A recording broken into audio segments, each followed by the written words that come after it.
Welcome to Me and D, episode 2, where we talk about anything from horror to stand-up comedy. That's right. All right, so tell me what was going on this week. So today, not today, but this week, honestly, is just working, because I don't know if I told you before, but I work at Universal Studios in Hollywood. Boom, and Universal. And our number one job is to, our number one job is to just, deal with guests and operate the attractions and Deal stuff with like them. that. Got it. Yeah. So honestly though, it's just one of those kind of weeks, but I did also finish my second semester of college and then moving on to my summer courses. So that happened and that was actually pretty cool. So, other than that, that's honestly all I did.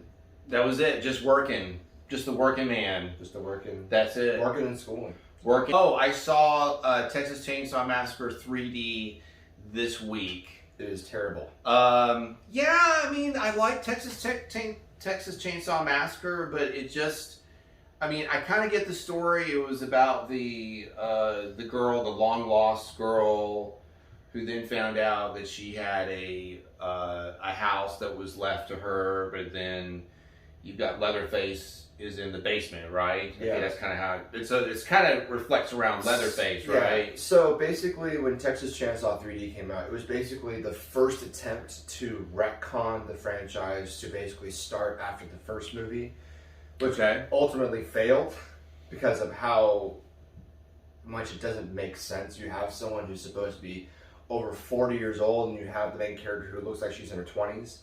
When in reality, when she was a baby, it was 1974. She shouldn't be looking like that. Oh, okay, all right. I actually didn't make that connection. It's a continuity error first and foremost. Okay. But then the new Texas Chainsaw Massacre came out in 2022. That kind of retconned everything again to fit with the original film, which I think, personally, it has its flaws like any other film. But I think it did achieve what it wanted to achieve much better. Gotcha. Than 2013's Texas Chainsaw 3D, but again, it still has some stuff that doesn't make sense. Gotcha. It's a lot better though. Yeah, I mean, I was really surprised that Leatherface, they didn't go in more in depth about Leatherface, being that he was kind of like the story. You know what I mean? Yeah. So I thought they would have like had more information on that. I mean, not that it's a bad thing or anything. I mean, the movie wasn't like terrible. I think it just wasn't what I was expecting for it to be, First off, I didn't even know that Leatherface was going to be in the basement. So that was kind of a surprise. I thought, oh, okay, well, maybe they'll go back and they'll, have some back history on it. But I don't think they did, right? They didn't have any of that, right? They did. It's just they didn't really explain it to where it made sense. That was the problem. Okay.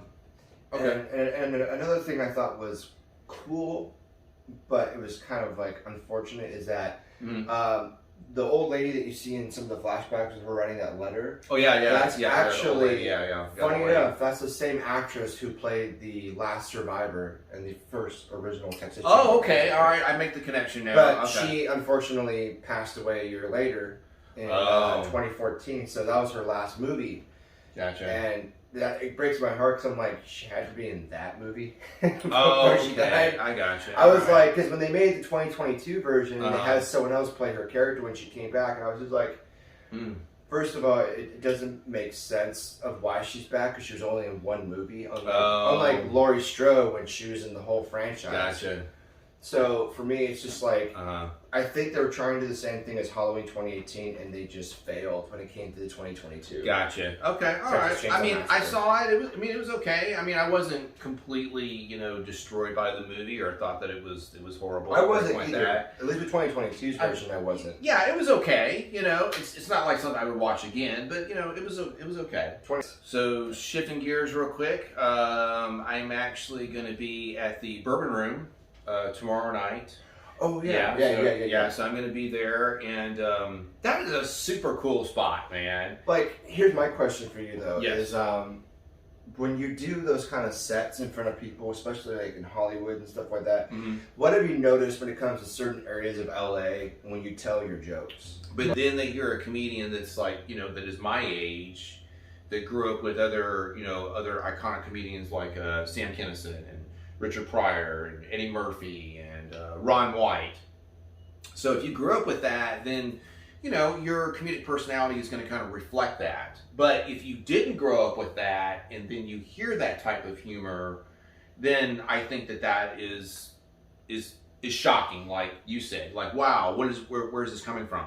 Well, I mean, it's coming from, you know, the time frame that I grew up and how my personality and my look at things reflect. People on TikTok started using your audio from your videos for their TikTok. They did, man. I was like, whoa. I was kind of, you know, when you see that, you're kind of thrown back on that one. A little bit thrown back. That kind of recognition, I think, is just amazing on its own. And I think that's honestly like a really big step into the right direction. I guess so. I mean, you know, I think it's a little shocking. You know, you're kind of like, oh, okay, somebody used that. That's kind of cool. You know, it's a little flattering. You know, I'll admit it. You know, but yeah, it's just that that's kind of the thing is that, you know, it's not out of left field because it's not a bad thing, but it's definitely something you don't expect. But at the end of the day, it's like that's cool. You know, people actually like. It is kind of cool. It is kind of good. It's kind of fun. You know. Because my question for you is, how did that make you feel, though?